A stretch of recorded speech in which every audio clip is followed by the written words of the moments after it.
everybody. This is Jeanette from Boricua Savings and Crafts. Sewing and Crafts. How you doing? Tomorrow is Halloween. So I got my little hat on, got my little wig on and stuff. I'm ready to go trick-or-treating tomorrow and stuff. So anyway, how are you guys doing? Today I am doing embroidery spooky hour. Who we got? Patty, Renee, Norma, Tracy. Hey, Jennifer. Hey, sewing and stuff. Today I thought we would just have some fun. I thought what we could do is we could talk about some of the horrors that I know I've experienced in the world of embroidery. Big mistakes that I've made, anxiety attacks and stuff that I've had when I've gotten orders and all that kind of stuff. So, I thought maybe I could share some of these stories because I'm sure that especially those that are just starting out in the world of embroidery probably can relate to. So, so I just wanted to share it so that way, a lot of folks out there can know you're not out there alone. There is a lot of, embroidery is a big thing. So it's there's a lot to learn. And sometimes the knowledge isn't really shared. And, people just been doing it for so long that they kind of forget that those that just started may not know a lot of things. So, just wanted to share with you, some of my lessons learned and horror stuff that I've gone through, as I started to learn embroidery and stuff. The biggest story that comes out to me was when I first got the SE 1900. Okay. I started to do embroidery and I did a kitchen towel. And it's the one that, hey, Mello, how you doing? Looks like he's doing a little cameo here. How you doing? Yeah, okay. So anyway, I had did a kitchen towel and it came out really, really gorgeous. And it's Carlito, sorry about that. Okay, good boy. So I had did the kitchen towel and it has a bottle and then I had put the name Woods on it. So I just embroidered it that one time. And then I was like, oh, great. I can sell that. It's a beautiful towel and stuff. So I put it on my Etsy shop, right? And I had it on my Etsy shop for a week and a half. I finally got a sale on the towel. I was like, oh my God, somebody bought my towel. Somebody really liked the towel that I made. So I went to embroider it again. And I was so nervous that everything I did in that machine just didn't work. And what's so funny was I had gotten the order, and on the order, I had put down that I needed to wait a week to make it, right? Because I always like to do a little wiggle room. So what ended up happening was that within the first hour that I was trying to make it, I got so nervous and I was like, oh my God, I'm gonna screw up, I'm gonna mess up the order and stuff like that. And then I ended up, writing back to the lady saying, hey, I'm gonna refund the money. And, what is that? He recognized the voice, but not the look. Yeah, the dog. He's probably wondering, who is this? That's not Mom. Yeah, you're right. And so, I ended up canceling the order and giving the lady the money back because I don't know. I guess I went through some anxiety crap. I don't know what the heck. I just didn't think I could do it, Then after I did all that, I just felt like a weight was lifted off my shoulder because the pressure wasn't there anymore. And then I started to embroider it. And then I actually ended up embroidering it really good. So what I did was I just mailed it to the lady free. And wrote a letter to her saying, thank you so much, for trying to purchase my towel. And then I just explained I got nervous, my machine wasn't functioning the way I wanted it to, but I knew it was a gift and I wanted you to have it. And it was so cool was even after I did that, she PayPal'd the money to me and emailed me a note saying, oh, thank you so much and all that kind of stuff. So it ended up being, pretty cool. But, just so you know what I'm saying, because I know a lot of you guys just bought the machine, and some of you guys have reached out to me and say, that you're getting frustrated, and and I've even heard some of you guys say, I bought it and I'm just afraid to even open the box and play with it and stuff. What the fear that you have is natural. I mean, I felt it. I'm sure everybody else in this group has felt it too. It's just something that, it's new. It's new, and it's just something that, you, as in time, it's gonna go away. And as the more you practice the craft, the easier it's gonna become, the more confidence you're gonna get. And before you know it, you're going to be just like the rest of those folks that you see out there that have been doing it for years. You're going to know, you're going to look at fabric and you're going to know right off the bat what stabilizer to use. You're going to know when your tension's off. You're going to know if you didn't hoop it right. So, just don't worry about that kind of stuff. You know what I mean? So that was my first embroidery order, my very first. So that's like, I just want to share that little horror story and stuff. Some other stuff that I'm gonna take this off. I thought it would be cute because Halloween and stuff and everything. So I'm gonna take this off. I like my bun better. So I just thought it would be fun. So anyway, off with the wig. And this is hot too. Okay, so anyway, back to the serious stuff now. Okay. Some other things, some other horror issues that I have experienced while embroidering as well is when I am distracted. Sometimes, embroidering really does need your focus at times, because a lot of people have the perception that when you start to embroider, all you do is just set it up, press a button, and just walk away. How it is just so not true. Even with a multi-needle machine or single needle machine, I don't care what kind of machine you have. I mean, you can sometimes, slip away and stuff like that. But a lot of times you really do have to pay attention what you are stitching. Your tension could be off. And if your tension's off, you want to be able to stop that machine right away so that you can fix it. So that way you don't damage the item. Sometimes, if you have a single needle machine, you definitely really can't walk away, because you have to change your colors, right? So,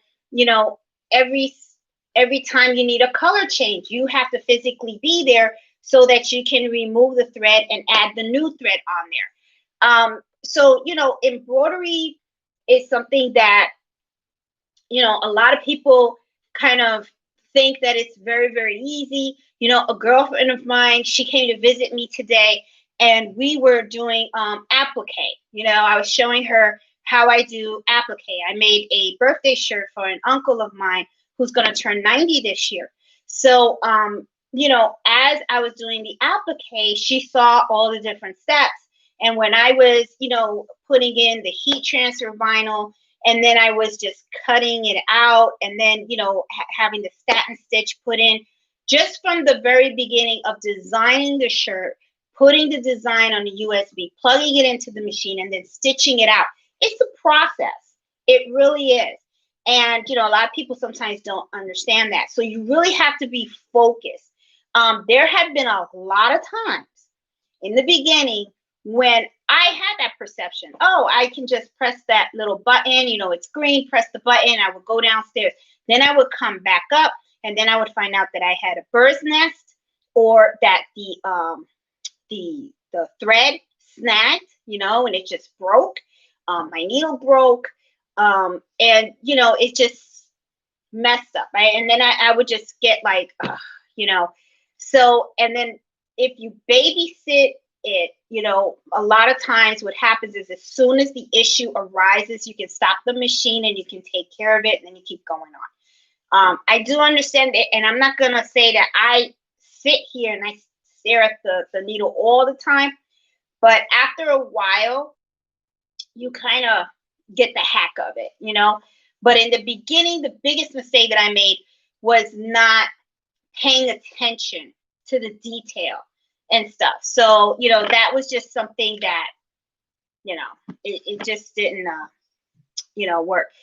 And then another thing too, which to me was like really frightening and stuff.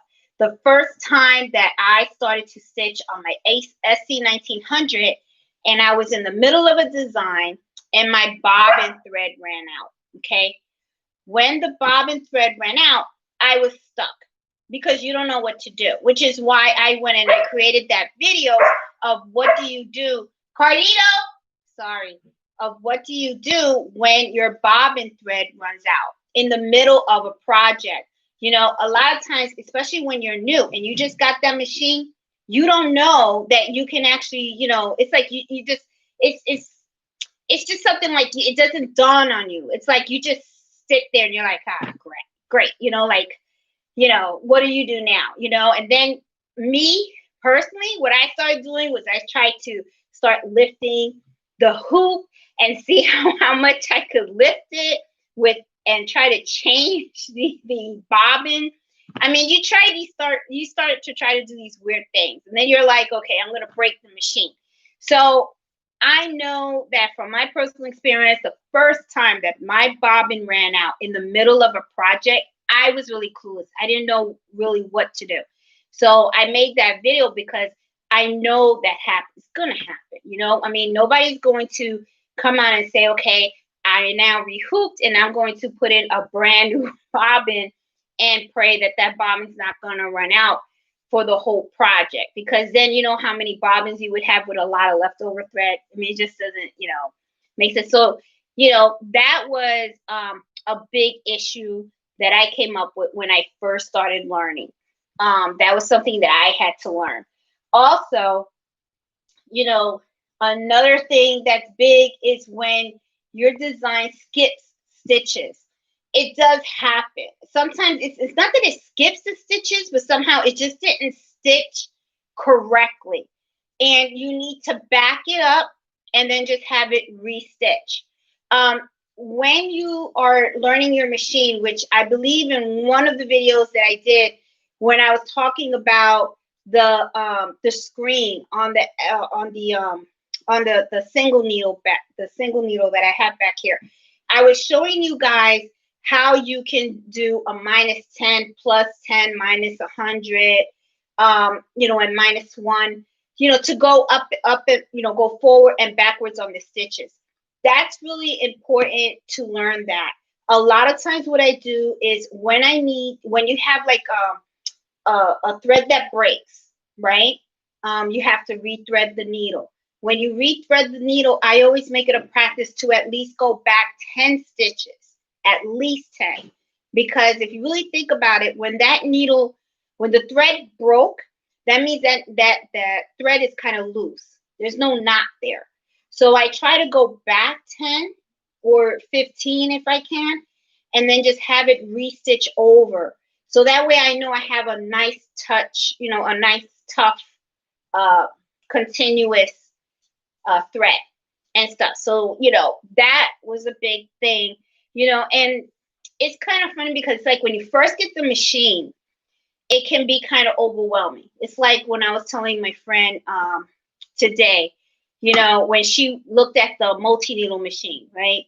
I told her, when you see this big machine, it can be intimidating because at first you look at it and you're like, oh my God, you see all these needles. And then you're like, how the hell do you work this thing? And I'm sure that when you're first starting out, and you looking at your single needle machine, you're thinking the same thing, because I know I did. At first I looked at it and I was like, ooh, it's nice, I like it. But then I'm like, how the hell do you work it? And then like, what do all these buttons mean? And then are you hooping it right? Or what is all this stuff? It can get very daunting, and it can be very, very overwhelming. So, just know that when you're starting out, you're going to have these feelings. You're going to be sometimes stressed about it. And then, to add to it too, the cost of the machine. In the unboxing video that I did when I first bought my SC 1900, one of the things that I said, and I noticed I got a lot of comments from a lot of folks that had bought the machine, was that I said I felt really guilty about buying the machine because I paid $1,000 for that machine. $1,000 is a lot of money. And I paid that much money for the machine. And, you know, I'm just not the type of person that always just likes to go out and spend a lot of money on certain things. And, you know, to me, the thing that went through my mind was, oh my God, I took $1,000 out of my family's account and I bought this machine. I need to somehow make sure that this machine gave me back the money, that it was worth it. And, you know, the more I started sewing on it, the more things I was able to make. Because you know, I kept saying, I think one of the happy embroidery hours that we had, I talked about, let's get our money's worth out of that machine. I can honestly say that within the I think I've had this for 2 years now. I think within the 2 years that I've had this machine, I believe I have gotten, if anything, more than my $1,000 back. Just when I was making the face masks alone and selling those face masks on Etsy, I made that money back. The gifts that I've made the money back. And stuff. Now it's like I went from that, and now I'm at the multi-needle. The multi-needle costs a lot more, but one of the things that I try to do is I try to at least strive that my Etsy shop at least makes at least $200 a month, hopefully. And those $200 a month that I make on Etsy should pay for the machine. Okay, because I ended up, what I did was when I bought the machine, they had that 0% interest for 3 years. And I'm like, oh, okay, well, I'll do that because I'd rather keep my money in the bank to give it to you, especially if you're not going to charge me any interest for it, right? So, you know, that's kind of like, you know, a thing that, you know, kind of goes with it. You know, I mean, it's just, you know, let me see. Oh, yeah. The other thing that used to always catch me is putting in the wrong color. Sometimes I don't know how you guys feel about it, but when I look at the color on the screen, sometimes for me the color on, you know, the screen doesn't really match correctly, or I don't see it that way as an exact match to the thread. So what I like to do is, even though I see the number of the thread that I'm supposed to use, I look at the actual thread. And a perfect example of that would be like the color green. Okay, there are so many different shades of green in the 63 sets of embroidery thread. Okay, I use the sim threads on the 63 set. There's so many different greens, from the very light to the very dark. Sometimes when I look at the screen, it's hard for me to pick which kind of green I want. And then sometimes I have to actually like sit back and then look at the actual number and make sure, is this the green that I really, really want? Because a lot of times, sometimes I'll stitch it out and then I'm like, that's not the yellow that I wanted.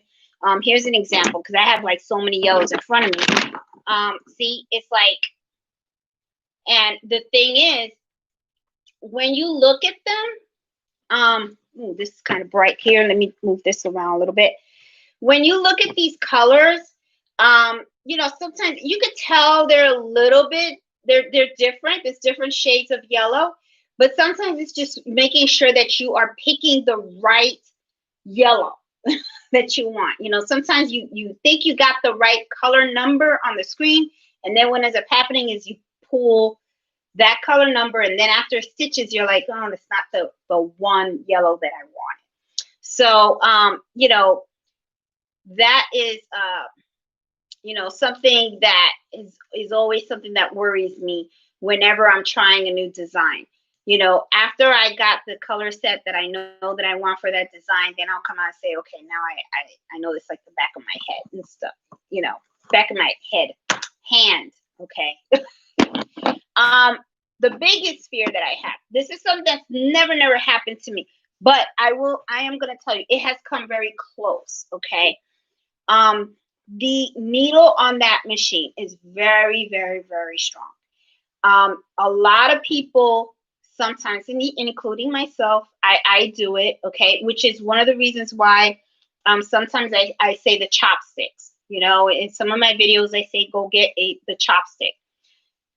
you get into the habit of wanting to put your hands in the hoop area when it's embroidering. Be so careful. I have seen that sometimes the ladies will accidentally, their hand will slip or something, and the needle will go right through the finger. And it literally does, because you have to use the machine and it is pounding those stitches. And the last thing you want is for that to pound a stitch through your nail and in your finger. So it hasn't happened to me. However, though, what has happened to me is the rotary cutter, which is why I opt for that blue rotary cutter. And I always like the wide rulers, is because when I have cut fabric, sometimes I had to learn the hard way, because I did this twice. I took the rotary cutter, and when I went to cut, I cut the side of my finger. That was not that sucked. Okay, big time. I mean, it was just like, oh God. And then after that, then it was like a real fear, which is why now when I'm cutting fabric, I look twice. I even feel the ruler twice. I even bought little rubber stickies to place at the bottom of my ruler, so my ruler doesn't slide on the fabric.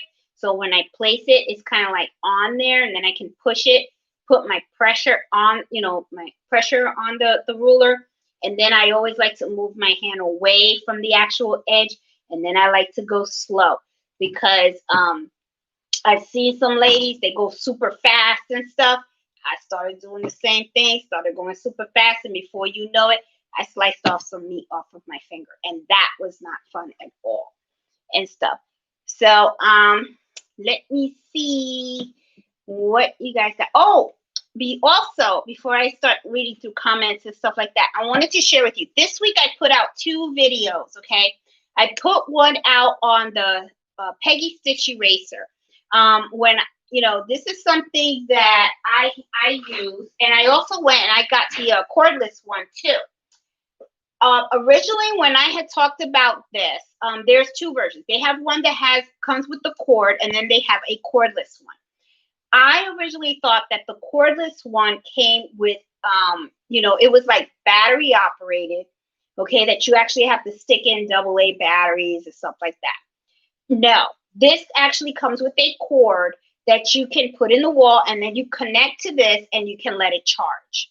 So I read the description wrong, and then what I did was I went and I purchased the one with the cord that's already attached to it, and it doesn't go anywhere. But then I saw that they had the cordless one. When I read it, I was like, oh, so that means, you just plug it in, you charge it up, and then you can unplug it, and then you can just use it, One of the things is, in the video, I show how to properly use this, okay? The way you use this is you use this to cut the bobbin thread.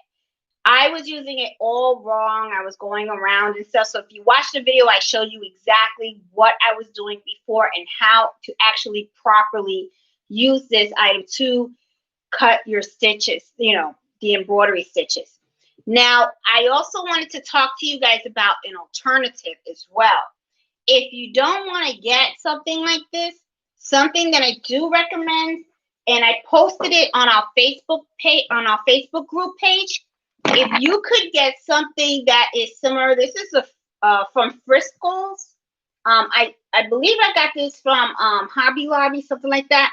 What this is this a blade? Okay, see? And what you can do is you can take this and you just cut the bobbin thread. That's it. So I looked on Amazon and I saw that they sell something called, I think it's surgical blades, something like that. And I was like, oh, well, if you think about it, I don't know how to put this back on. Okay. If you think about it, if you could take the surgical blade, and you can just turn your fabric around and just slice and cut all of your bobbin thread, it's the same thing. It's the same thing this does. The only thing is just that this is an electric and it's powerful. And it's probably just one of those where you could just tap on it and it just cuts it really good. And maybe with this, it's just a little more time consuming because you just have to like rub on it a little bit. And you just probably got to be a little more careful because, you know, you don't want to cut your fabric, but you're cutting the side where you have your stabilizer. So you remember, you have the stabilizer between your bobbin stitch and your fabric. So, you know, it's an alternative. It's cheaper because this is cheaper because I don't remember how much I paid for this. I think it was close to $70 or something like that. And this is not $70. I mean, and I'm sure this one that I got, you know, you can, this turns this way. Hold on. Yep, this way. And then you can remove the blade. See? So you can buy replacement blades. So you can buy replacement blades for these. Okay. And there you go, slot. So it's just a cheaper alternative, and you know it works and stuff. Because you know, this is the thing too. You know, for those that are new to embroidery, you're gonna make mistakes. I mean, if you think you're gonna, it happens. Still happens to me. Okay. You know, I did the baseball hats for my girlfriend, and I've known her for so many years, and I spelled her name wrong. Okay, I put an L when there is no L. It just happens. Sometimes you put in the wrong color, or you know, something. So, you know, you're gonna make mistakes and stuff. So this is a good way for you to correct those. So I wanted to put that out there for you guys. I also did another video on importing BX fonts into Brilliance. Someone also had asked, what if you don't have Brilliance and you just want to buy the fonts and stuff? So in that video, I also explained how you would do it, okay?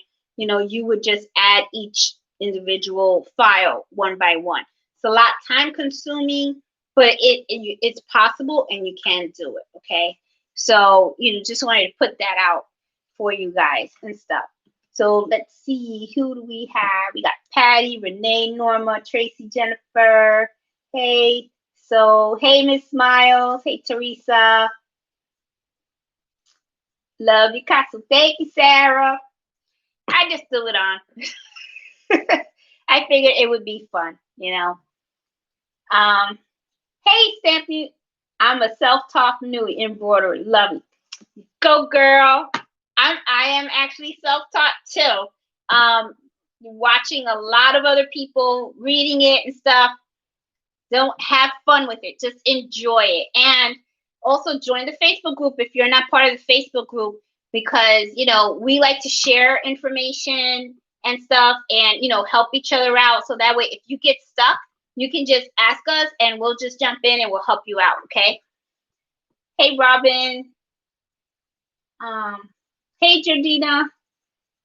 Hey, Tracy. I'm so nervous about opening an Etsy shop. Do you have any suggestions when starting the Etsy shop? Tracy, go for it. Don't be nervous about it. I'm going to tell you something. I was nervous about opening an Etsy shop too. And if you need help, email me and I will help you out. Okay.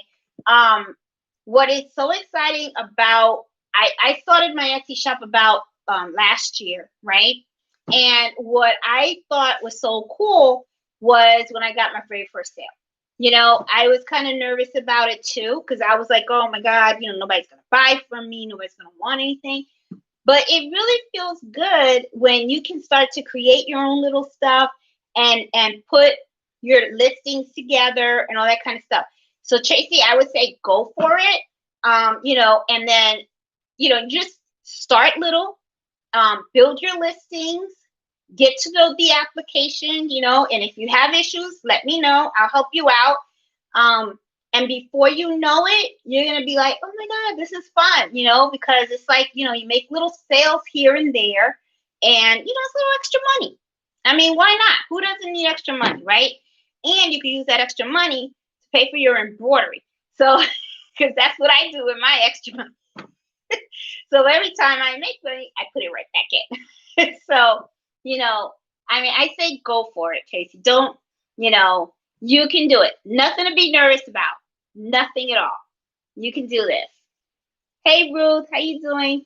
Hey, Renee, I just loaded in Brilliance sections today after dragging my feet. I was a little afraid to start as I am not computer savvy at all. Renee, don't worry about it. I mean, it's just going to take time for you to learn the application, and you're going to learn it. And like I said, you know, on the Facebook group, when you're stuck, reach out and people will jump in and help. You know, you guys will even see me sometimes just jump in and I'll be like, hey, I know the answer to that. I'll help you out. So, I mean, it's all a learning process. Never walk away. Murphy's Law. Something will happen. Yes, that is true. Never walk away and never give up. Never, never, never. I know the fear right now. My embroidery machine arrived and I am afraid to take it out. I didn't open the box and took out the instructions and started reading it. It looks great. No, it looks okay. Yes, and I know because it's overwhelming. I mean, Teresa, you're gonna feel very overwhelming. You see this machine, okay? It's got all these great features.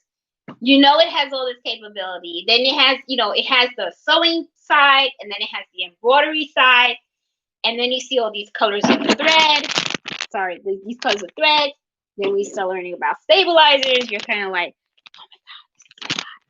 But as time goes on, it's all gonna come together. It's all gonna come together, and then you're gonna be like, oh, this is nice. This is fun, you know. So just take baby steps. Giovanna, when I feel I got this, that's when I screw up. Oh yeah, that happens to me too.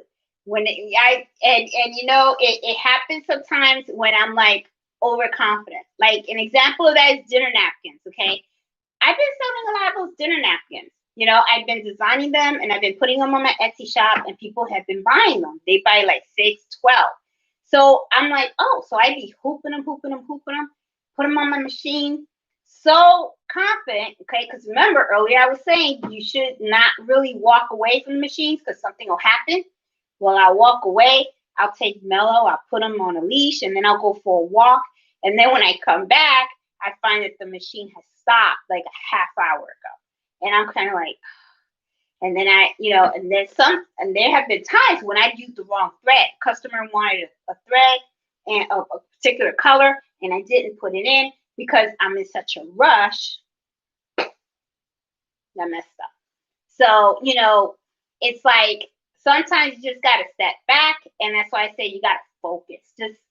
Just focus on it and stuff, and then it's gonna come. You know, but we all do it, right? Because I mean, it's just something that we all do.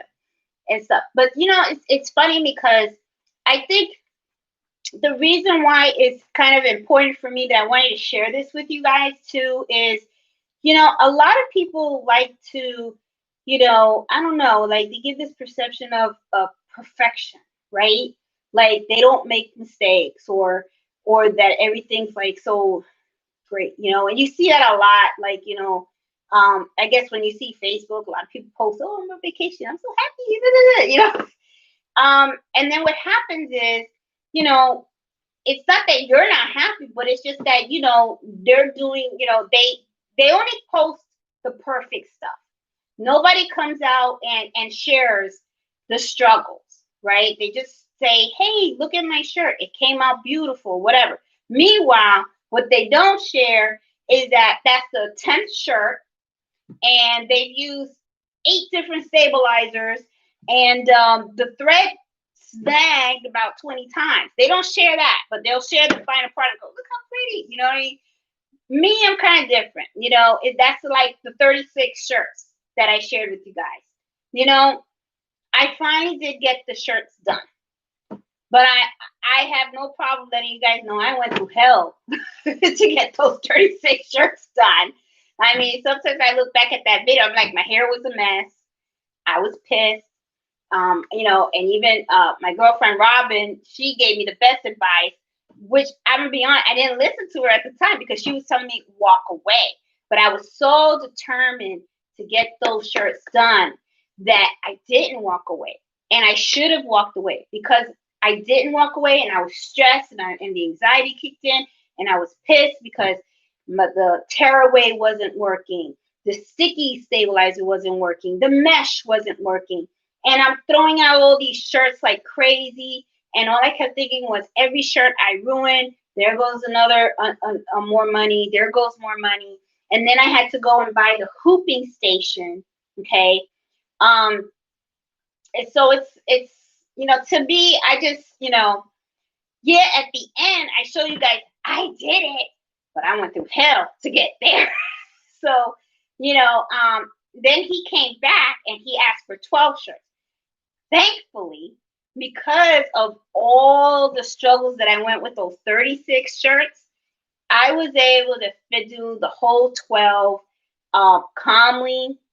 I didn't go quick, but I knew where to really pay attention. I knew to hoop the shirt correctly. I knew to use what stabilizer. I knew how to make sure that the shirt laid in the hoop before I put it in the machine. I knew to watch it and make sure that the back of the machine didn't get caught with the front and stuff. So, it takes time and stuff. So, I like playing bobbin chicken. I don't always win. That's cute. I like that. Hey, Diane, how you doing? Do you all get pre-wound bobbins? I need to purchase some ASAP. Renee, I do recommend the pre-wind bobbins, and I'm gonna tell you why. I feel that you get more thread in that bobbin than if you were to actually wind it yourself. Now, I have seen that they do sell these little machines that you can put in, and it'll automatically thread, wind the bobbin for you. I personally have not had the best of luck of, I know how to do it on the SC1900, but it kind of comes out a little sloppy and doesn't really come out tight or anything like that.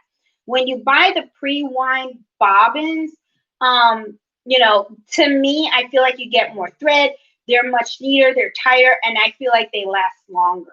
So I usually get them from Amazon, and it comes like 144 in a pack. There's 3 different types that you can get. You can get a box of all white, you can get a box of all black, and then they also do sell a box that's half of them are white and half of them are black. What I opted to do was I bought one big box of the white ones and one big box of the black ones. The reason why I did that is because when I was looking at the pricing and stuff, I saw that all white was one price, all black was the same price as the white price. But then when you wanted the box with the 2 colors together, they upped it by like $3-4. So I was kind of like, you just, I don't know. I just, it didn't make sense to pricing. So I was just like, why would I pay you extra money? I mean, you're getting the same, you just get half and half, So if I'm going to go half and half, they give me a whole big box of the white and give me a whole big box of the black. And I know that I got all my money's worth. So that's just me. I'm just penny pincher like that. You know what I'm saying? I just think that they asked for that extra money because it was just the convenience of having just one box with both colors in there. So I was just like, I know I'm going to use all the bobbins, so they're not going to go to waste. So I just opted for that, for me. But if you need information, Renee, on where to get those bobbins, I have bought bobbins from 2 places. When it comes, I've gone to allstitch.com. They sell the pre-wind bobbins, but now I'm leaning more to buying them from Amazon because I have the Amazon store card, so I get 5% cash back on all the stuff that I buy from them. And it's really the same stuff. It's the same stuff. Now, All Stitch, I do like to buy from them, but the thing is, you have to spend a certain amount of money in order to get the free shipping. And I bought from them for the beginning because I just wanted to see how the quality of the stuff. But to me, it was all really the same thing. And then I do the comparison of the pricing and all that kind of stuff. So, you know, I mean, so I would just look around, and if you need help, reach out to me, and then I'll help you search for the bobbins and stuff. But for the SC 1900, I ended up getting my bobbins for Amazon. Now for the multi needle machine for the PR 670E. I did go to All Stitch because they use different bobbins. They use the bobbins that don't have the sides on them. The one in the SC 1900 has the little plastic. It has the plastic casing and the bobbin and stuff. This does not have plastic casing. It just has the little thing in the middle, and there's no casing on the sides and stuff.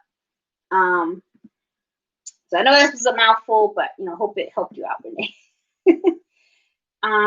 I purchased free one 90 wing. Yep, that's where I got mine. Oh, everybody loves. Okay, everybody loves it. Go a lot further than winding my own. Yep, same thing. Yep, I so agree.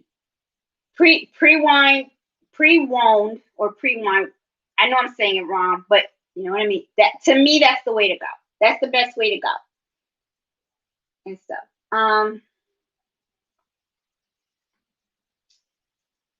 Let's see what else do we have. Any questions? Being a newbie, I'm learning a lot from everyone.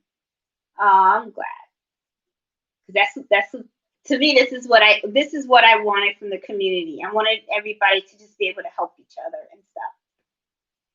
It's going to be one of the first projects I embroidered. Napkins. You inspired me. Oh, and you know what? That is a very good first project to do. And for those of you guys also, you know, one of the things I was telling my girlfriend about today too, if you are looking to create your own napkins, you know, a lot of people ask me, where do you get your frames from, right? And how I create them. If you go to Etsy and you search for embroidery frames, right? Then that's going to pop up a lot, and it's going to give you all these different designs.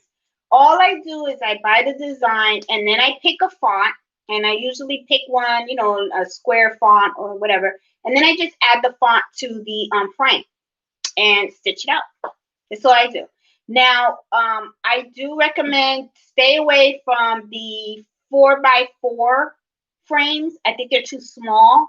I usually try to go with the 5x7 frames because, you know, you got your 5x7 hoop, and I just feel that it stands up more.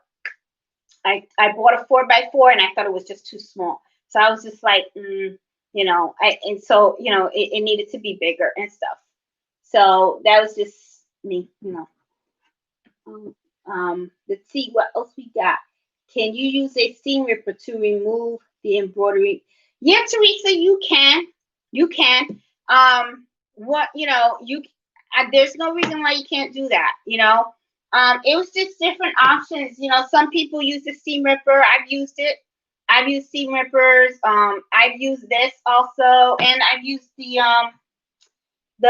Peggy stitch eraser. So yeah, that is, you can definitely do that. The whole thing is you know, that you have to focus on the bobbin thread. That's the thread that you want to tear apart, because that's what holds all the stitches together and stuff. How do you oil the machine and where? And do you have a video on doing this?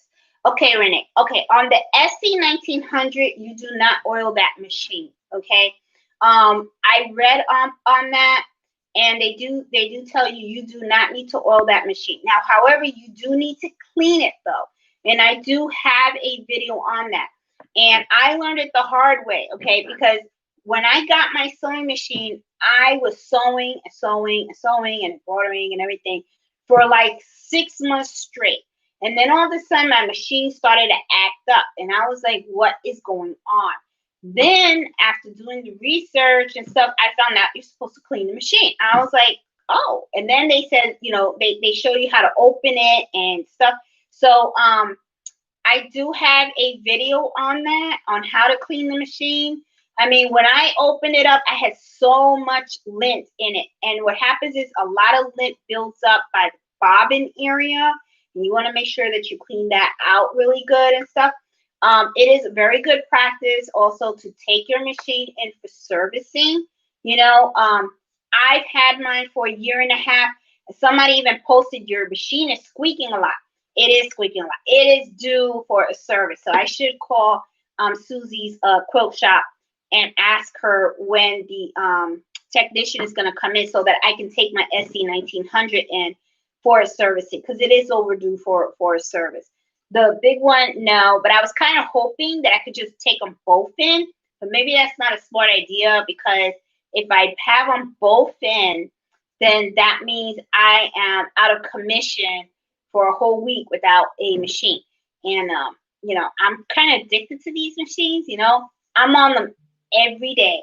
I mean, because I really love sewing and embroidering. So, I mean, I'm on it every day. So I got to be honest, if I was to take them in, I would probably be like, can you fix them now? Because I want to take them back home.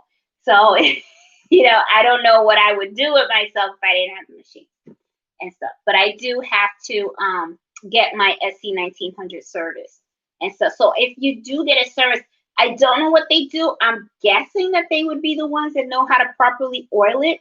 But I do know that you know, you do have to clean out the lint and stuff. I learned the hard way. At 2 million stitches, take it in for service. My last machine was over 4 million in 6 months and it seized up. Ah, okay, yep. And you know, I wonder how many stitches I have now on my machine. Now I want to go in and I want to do a stitch count and stuff and see. Yeah, Stampin' Sucre. Yeah, okay. Yeah. Now see, now you got me worried. Now I'm gonna call Susan and see if I can take it this Thursday. Because I like my machine, because I know it's gonna happen. I'll be like, oh, I have to get another one because I can't be without my SC1900. I'm sorry. No. Ooh, Stampin', now you got me all messed up. Okay. Now I'm gonna be worried. I'm gonna be looking at my baby. I'm gonna be like, oh God, stay alive, stay alive. I can't be without it. When I use neck, I think you mean neck down. I think you mean knockdown. For a towel, I make sure that the bobbin thread matches the towel that I'm doing. Yes, Miss. Yeah, that is true. Yes, and that is one of the things. Look at the background. Also, well, the knockdown stitches should be the same color as the towel. Okay, definitely. Because what happens is knockdown stitches are stitches that are going to go around your design. And what knockdown stitches do is they are actually holding down the fabric. Perfect example, if you look at bathroom towels are very, very thick. I don't have one here, but they're kind of like very, very thick. And you see like they have a lot of like fuzz that go up. The knockdown stitches is what's going to keep that down. So that way the embroidery, the actual design embroidery will continue to look good. Because what happens is within time, those stitches are going to be buried. They're going to be buried and you're not going to see it. They're not going to look clean and stuff. Clear. You're not going to see them clear and stuff. Hooping correctly is very important. Yes, it is. I am a floater. Okay. I love sticky stabilizer, and I try to use it whenever I can. Because even the way I do, like with clothes, if I have to embroider clothes on my SC1900, one of the things that I do is I'll double up on the stabilizer. I will use a cutaway stabilizer, and then I take my sticky stabilizer and I put it on top of the cutaway stabilizer. And what I do is I hoop the stabilizers. Then I peel off the top part of the sticky stabilizer, and then I will put my item on the sticky stabilizer and lay it down. Maybe I'm going to do a video on that so you guys can see that. The reason why I do that also, so that you know, is I'm going to write that down because I want to show you guys that. But let me tell you real quick why I do that, okay? when it comes to clothes, if you're going to wash them, I highly recommend that what you do is you use Cutaway Stabilizer. Okay, Cutaway Stabilizer is very durable during the wash. You know, shirts and stuff like that, people wash them probably weekly or every 2 weeks. They wash them often. If you use Tearaway Stabilizer, that dissolves in the wash. Now, stabilizer helps your stitches stay in place. Okay, so once that is dissolved in the wash, then it's kind of weak. Your stitches will get a little weak, and then what happens is within time, the garment is not going to really be as stable. So when I'm a floater, like I said, I really, especially when it comes to stretchy fabrics that I'm trying to embroider, I always like to use sticky stabilizer, because sticky stabilizer really makes sure that the fabric is really laid down, doesn't shift, okay? Because the stretchier the fabric, kind of harder it is to embroider, because you don't want that fabric to like move around on you while it's stitching, because then what happens is, it may look okay, kind of okay, you get a lot of puckering, and then it might look okay, but after that first wash, it's done. And I have seen people complain about that too. Like, I know a lot of people are making those birthday shirts with the number and the little design, the girl, like I did for for my friend's daughter, I have her shirt somewhere over there, but it has a mermaid, and I did the number 9, and I did Aaliyah, her name on it and stuff. So a lot of people are doing those shirts, and they're using Tearaway as the stabilizer when they're creating these t-shirts. And I was reading some of the comments, because and a lot, one lady, she was really upset, and she gave the Etsy shop a 3-star, and she said it was a beautiful shirt, and her child was able to wear it on the birthday party, but one wash and it just crumbled, so she just threw it away. So, it, to me, that's kind of like says something about the quality, and I know as soon as she said that, I was like, okay, they use Tearaway. They should, if she had used Cutaway, it would have went through the machine and washed it, and it would have been okay, So I'm a floater though, but yeah, hooping your stuff very, very correctly is so important, because it can make and break a project if you really have to take your time to hoop correctly. So what Stampin' Sue Craft said, absolutely. You learn by making mistakes and learning. Yep, Miss Dion. And I made so many mistakes, let me tell you. Especially when I did those 36 shirts. Oh boy, did I throw out some shirts. I was like, oh. It was kind of depressing at first, because all I kept thinking was all the money that I wasted. But you know what? You learn from it, right? And if I didn't go through all that, I really would not have been able to be better and perfected. And look at that. He came back and he said, you know what? I want to order 12 more. And then because of that whole big experience, I was able to just crank out the 12.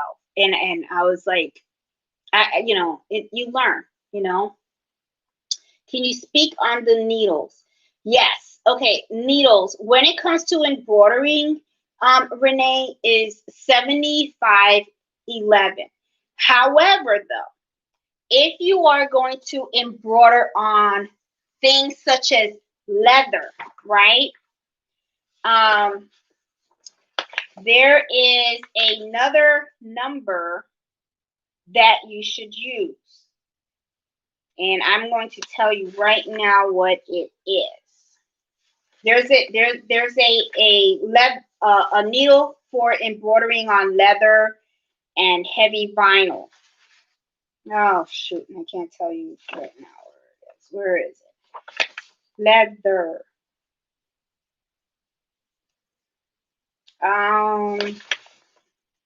Leather. Okay. I found it. Okay. It's 80/12. 8012 is the number needle that you want. So everybody out there, if you're going to buy some leather and you're going to embroider on it, that number needle that you want is an 8012. Okay. 7511 is really good for a lot of knits and stuff. And I have this list. If you guys Google, if you go to Google and you do Fabrics 101 Stabilizer and Design Guide, this article is going to come up. And this is something that in one of my videos I mentioned. And this is really good because it tells you the fabric. It tells you the stabilizer, okay? What type of designs, if it's very dense or if it's light, and then the type of needle that you should be using. So if you go and you Google Fabrics 101 Stabilizer and Design Guide, this is going to pop up. And in one of my videos, I said, hey, I recommend you guys print it out, staple it, and keep it right by your embroidery machine as your little, little backup information, so that when you need to embroider something and, you have a question about what type of stabilizer or something like that, it's a little quick guide that you can use. But, Renee, if you, and one piece of advice too, especially for those that are starting out, don't just go buy a small pack of needles. If you can get a hand on a box of 100 like this, I would say do it, because, just buy a box. Buy a box, this is a box of 100 pieces. Trust me, you're going to use them. Okay, you should be changing your needles every 8 hours of sewing. Needles get dull. And when the needles get dull, then what happens is when it starts to embroider and it's hitting your fabric, it's going to make the hole bigger, okay? So get in the habit of changing your needles every 8 hours of sewing. Me, I try to change them every week, okay? Or every 2 weeks at least, okay? I mean, if it goes an extra week, believe me, every 2 weeks, I'm changing my needles on both machines, on the 6 needle, and I change it on here. So I go through these a lot, and it's kind of funny because a lot of people are like, God, you got a lot of needles. You don't want to run out of needles. Needles break and they get dull. So, know how to, make sure that you get plenty of needles so that you have plenty of needles for your machine and stuff. And cleaning, get in the habit of cleaning. I clean my machines every week. Every week I am cleaning out the lints and all that kind of stuff. I do them both. Okay. I mean, you want to go in there. You want to, somebody had a tip on Q-tips. Okay. Cause I went out and I bought this. Okay. And, all this is, oops. It's just a small Q-tip that's kind of long. That's all it is. And this kind of helps me to get to the areas that, kind of hard to reach. But somebody was like, hey, it's a Q-tip. So I was like, you're right. So I bought this, but I don't think, and I'm using it because I got it. But I think moving forward, what I'm just going to do is I'm just going to grab a regular Q-tip. I mean, it's the same thing, Don't use an air can. I know that's tempting. Do not do that. Air cans put a lot of pressure. You're blowing a lot of air in there, and you're not really taking out the lint. All you're doing is you're taking the lint and you're pushing it in further in your machine. Okay? And then and believe me, the guy will know when you take your machine to get service if you've been using an air can machine, because when he opens it up, he's going to see a lot of lint back there. So just, just to let you know, because that was something that the sewing shop told me as soon as I went and I got my machine and stuff. So, let's see, what else is there? Clean mine often. Yes, clean it often. Get into that habit. It's really good habits to have and stuff. You can check your, yeah, I'm going to check mine because I am sure that I have quite a lot of stitches on, especially on my SC1900, because I've used this machine a lot. And I know I already have 2 million stitches on this one. I probably have over on the 6 needle. Also use water cell. Yep, on top of it. Yep, water cell. Yeah. Now, I agree with Stampin' Sue Creates. You have water soluble topping on top of your towels. This helps. This is good if you have like a kitchen towel and the fibers are not too high. However, if you're using a bathroom towel that's very, very thick, you still use this, but I would also add the knockdown stitches also, because like this is water soluble. So that means that once this goes in the washing machine, it's going to dissolve. It's going to go away. And if it's a very thick towel, in time, those stitches are going to sink into the towel. So you want to use knockdown stitches on fabrics that are very, very thick. Okay. Let's see. What other questions? Love Sticky Stabilizer as well. It is amazing. I love it. Can you please do a video on the use of Sticky Stabilizer? You got it, Renee. I'll do that. And so I can do Sticky Stabilizer. I could do a real quick video on it. Let me see. Head to the dollar store, start practicing on sticky. Yep. Yep. The dollar store, let me tell you, the dollar store is really a great place. Buy oven mitts. You can buy oven mitts, kitchen towels, aprons, garden flags. There's so many things. Just look around and just think, what could I stitch a person's name on it? And before you know it, you end up, you can personalize them. So it's like, it's really a good place to get stuff. It's funny because you can get items. You can go to Walmart too. You go to Walmart, you can buy oven mitts and all that kind of stuff. You can even buy shirts. I bought nice, cute shirts. And then all I did was I just added a J on it, applique. And, you can really create something really, really nice with a lot of stuff. Look at pocketbooks. You can do pocketbooks, pillows, pillowcases. This is another neat idea.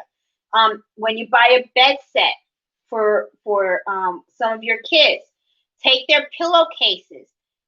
You can embroider the name on the side of the pillowcase, or embroider a really nice saying, decorate their pillowcases.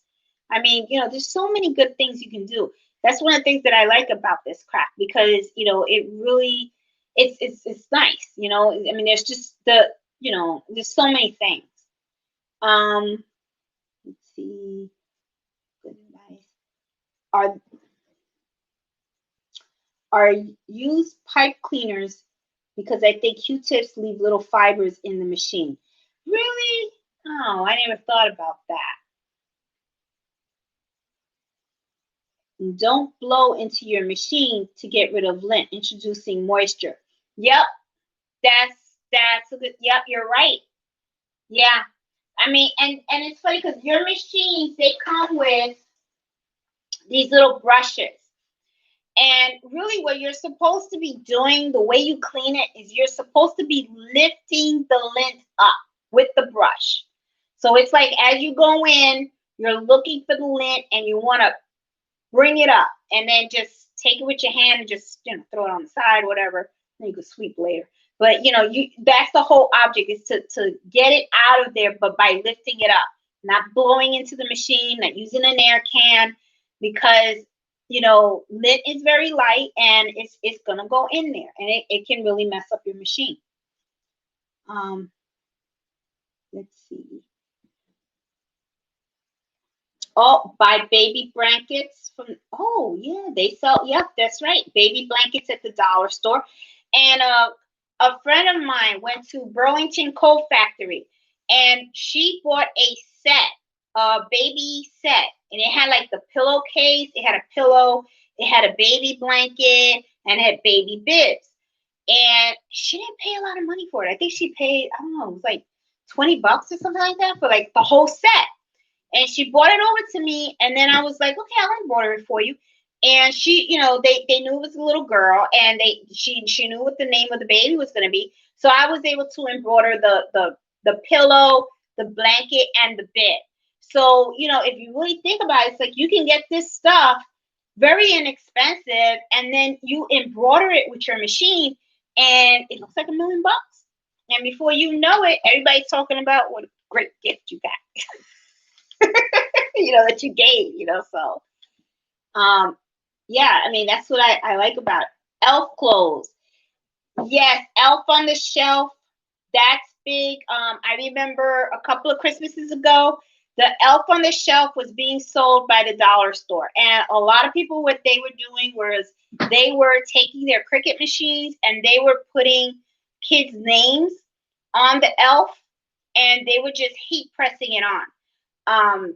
Embroidering, though, that I would say heat pressing is probably better.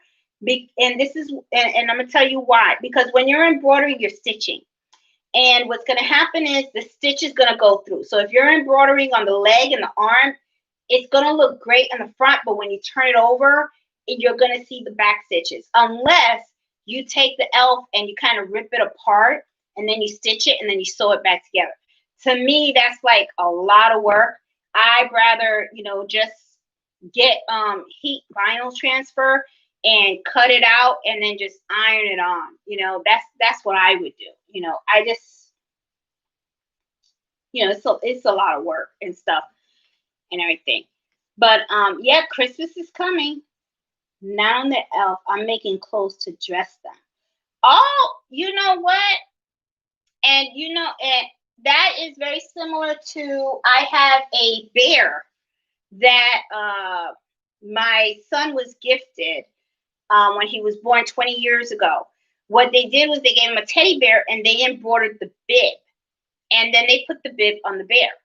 So yeah, that's a good yeah, if you can embroider something and then you put it on the elf, that is a lot less work and stuff. So, let me see, what time is it? 9? I think it's 9. Oh yeah, it's past 9. I always go past. Oh my God. I'm sorry, guys. I'm always going past. You can tell I'm passionate about this stuff. I love this stuff. So anyway, thank you so much for chiming in. I really appreciate all you guys and stuff. And Renee, thank you. I am going to do 2 videos, one on sticky stabilizer, and I'm going to do one on how I hoop using the sticky stabilizer with the clothes. I could probably do both of these in one video and stuff. This week has been very, very productive for me. I mean, I was able to post those 2 quick videos for you guys, and then I'm doing this embroidery hour, and I'm going to be pumping away. I am trying so hard to get ready for Christmas because the holidays are coming. They're right around the corner. So I'm trying to stitch out all my designs so that way I can put them on the Etsy shop. But once again, tomorrow is Halloween and stuff. So you guys, please be safe. Have a great time and stuff. And if you haven't subscribed to my channel, please do. Please give me a thumbs up if you like the video. Also, if you have any ideas or need help in any way, please feel free to reach out. In the comments below, I am going to put down my email address.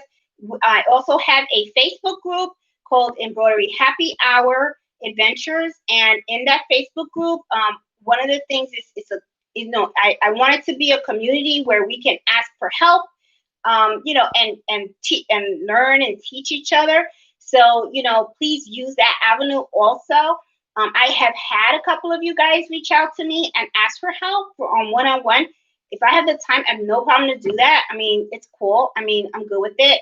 I love doing this stuff, and I love teaching it too. So anyway, I hope you guys really enjoyed the video and the conversation today and stuff. And I hope to see you guys next week, and happy embroidering, and have a great Halloween, and please stay safe out there. So I will talk to you guys next week again. All right. So have a good one. Bye.